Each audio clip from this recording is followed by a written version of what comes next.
It's 5 o'clock. We are on weather alert right now. Powerful storms rocking the Front Range throughout the night.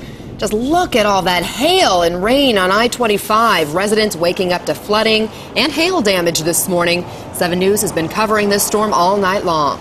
We have team coverage, in fact, on the storm. Dale Cedars for us in the 24/7 Weather Center. We got 7 News reporter Bertha Lynn out in the Lakewood area checking conditions, and Eric Lupher with Storm Tracker 7 in the southeast.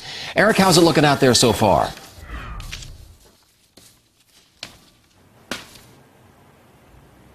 You know, we were on our way to Parker, which was a bullseye for these storms, and we came upon this, and we're not even near Parker. We're at Arapahoe Road in Jordan, and we came upon all this debris, and we couldn't even go through this road, and here's why. Take a look at this. I'm going to use this as a gauge here. We've got about probably two inches of water on this road, and then as we zoom out, it looks like a river is flowing over this street. This is supposed to be a street here.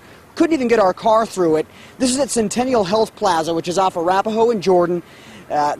Nobody's going to be able to get through this. The water moving pretty fast through this area here. This is the first that we've seen of damage in this area, and the effects of this storm. We understand Parker was just really hit by these storms. We're going to head there next.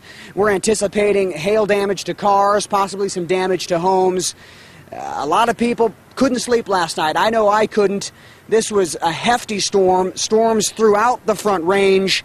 And again, we're expecting some more strong storms later this afternoon. Hopefully it doesn't pack a punch like they did yesterday, because this is what you're seeing, the effects of these storms from late last night, early into the morning. And we have some video for you, hopefully, of some very strong hail from Clayton Sendell.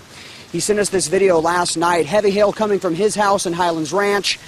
And that's the kind of stuff that you can see that we saw throughout the city yesterday, from Highlands Ranch to Parker to Aurora to even where I am here at Arapahoe and Jordan. I live near here. When I was heading into work, this is what we saw. I saw about an inch of hail on the road heading into work, and I saw debris just like this. Bertha Lynn is west of the city. Bertha, I understand there's hail still piled up there.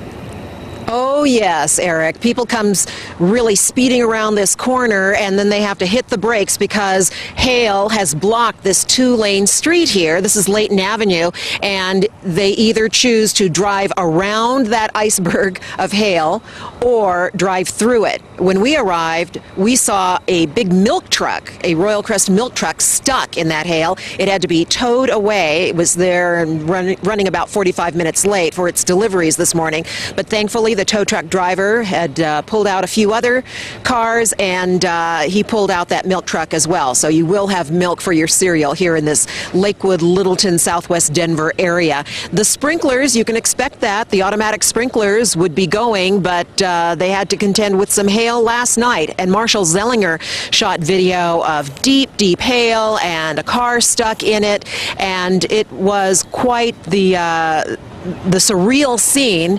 Here we are in June, and we're dealing with what looks like piled up snow, but it's actually hail, and it's quite granular, and you will find mountains of it. Some of it has been shoveled to the side so you can get through on the highways. I'm trying to find some big nuggets of this hail for you here. It's still pretty substantial, hasn't quite melted away, but you can see how big it was when, with those rings, how big it was when it came down. And look, you're also going to be assessing the damage in your own on your own property.